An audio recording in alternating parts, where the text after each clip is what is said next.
Hello, boys and girls, and welcome. I am Miss Kim, and today I have a beautiful, heartfelt story to share with you and your whole family. Oh, it is such a warm feeling. What? Yes, I have my Santa Claus hat on today because this story is told by Santa Claus. Santa and the Christ Child by Nicholas Blakewell, illustrated by Herbert Rayburn. Beautiful cover.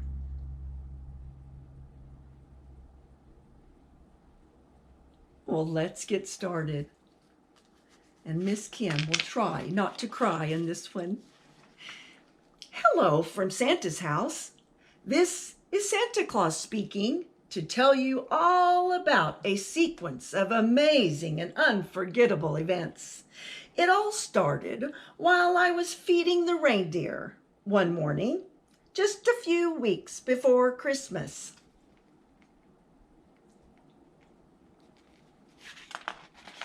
I was surprised to find a young boy asleep in the stable, a handsome child who just begged to stay and see how we prepared for Christmas.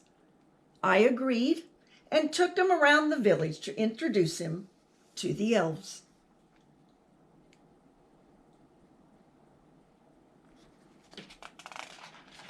When we got to the carpenter shop, he was especially attracted to that and wanted to know if he could help out there. And it turned out he had quite an aptitude. The child just endeared himself to everyone, and everything was going just great.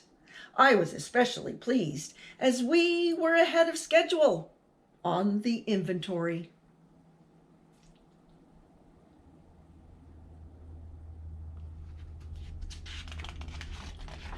Then, just when everything was going so well, tragedy struck.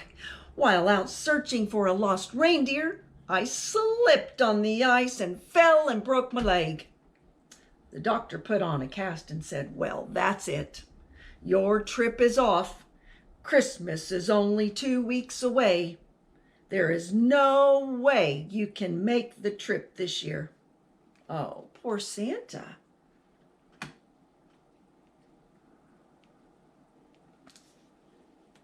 That was quite a fall. What a disaster.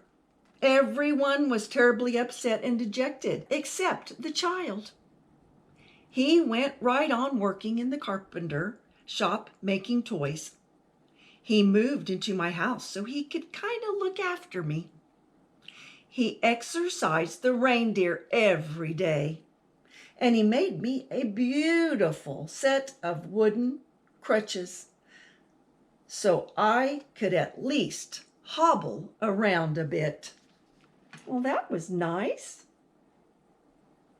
And beautiful crutches.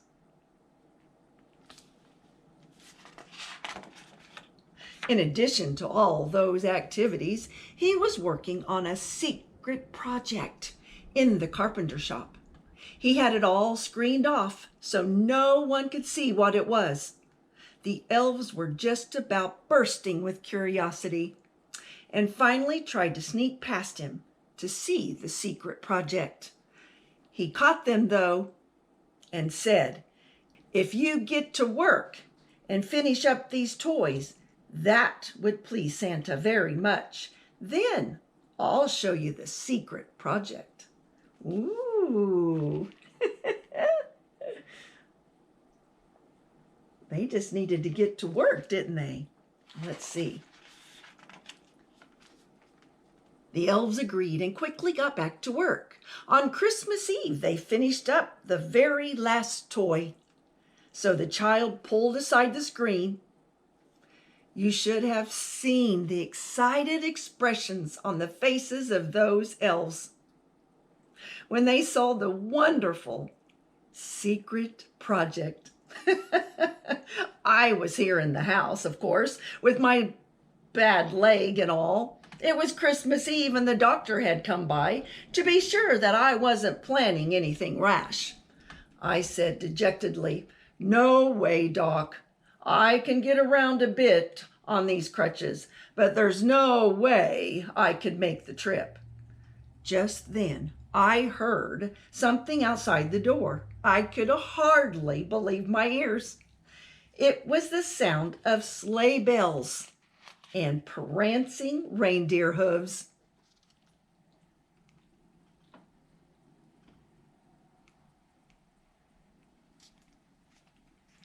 Doc opened the door, and there was my sleigh all loaded with toys and ready to go.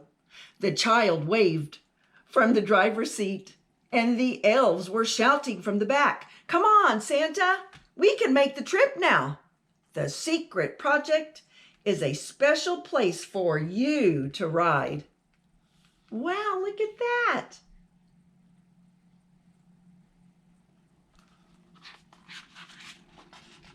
There, attached to my sleigh, was a most remarkable conveyance, like a chaise lounge, on which I could lie back with my leg all propped up in comfort and safety. Doc checked it out and said, "It looks great. I'm sure it'll work fine." So they bundled me up and we took off on the big trip.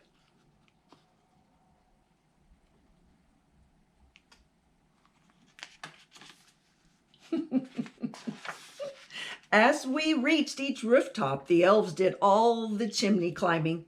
While I was in back checking off the list, we got to the last stop. I was overjoyed. I didn't think we were even going to make the trip. And here we were, finished. Yay! Everything worked out.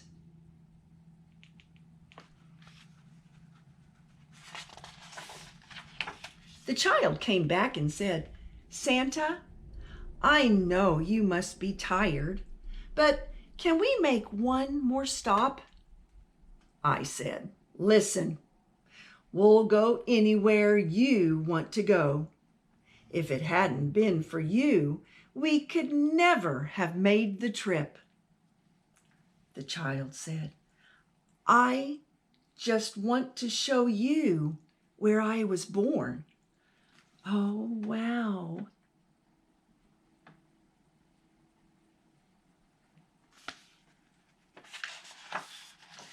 We took off into the silent night, following a bright star that I had never noticed before.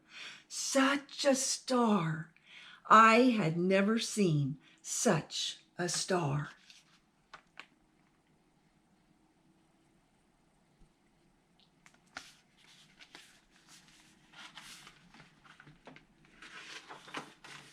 Soon, we landed by a humble stable. The child came back and said, "Come with me, Santa. Please come with me." He helped me up on my crutches, and together we started hobbling toward the stable. Suddenly, I looked around, and the child had disappeared. Then I heard the child's voice coming from the stable saying, "Don't be afraid, Santa. This is where I was born on the first Christmas night. Drop your crutches and come kneel with us."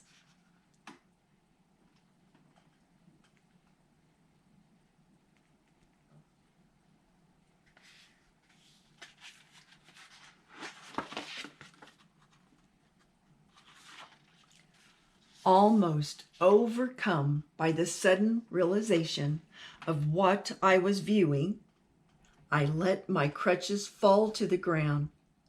Hesitantly, I walked forward, took off my hat, and dropped to my knees before an incredibly beautiful scene, the nativity.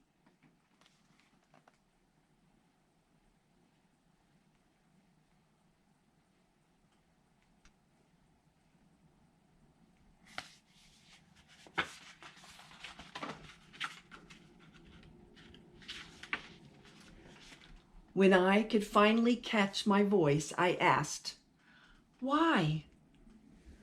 Why did you come to me?"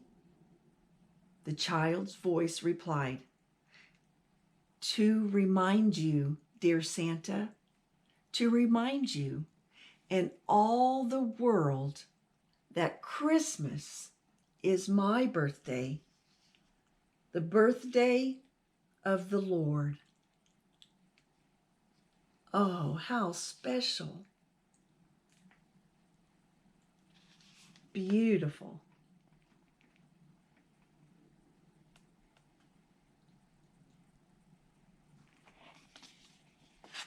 Well, I'm so glad you joined me today in this beautiful story, Santa and the Christ Child. Oh, what a remarkable story and a special reminder that Christmas is Jesus's birthday. Boys and girls, Merry Christmas. And remember that a good book and your imagination will take you anywhere. Until next time, bye.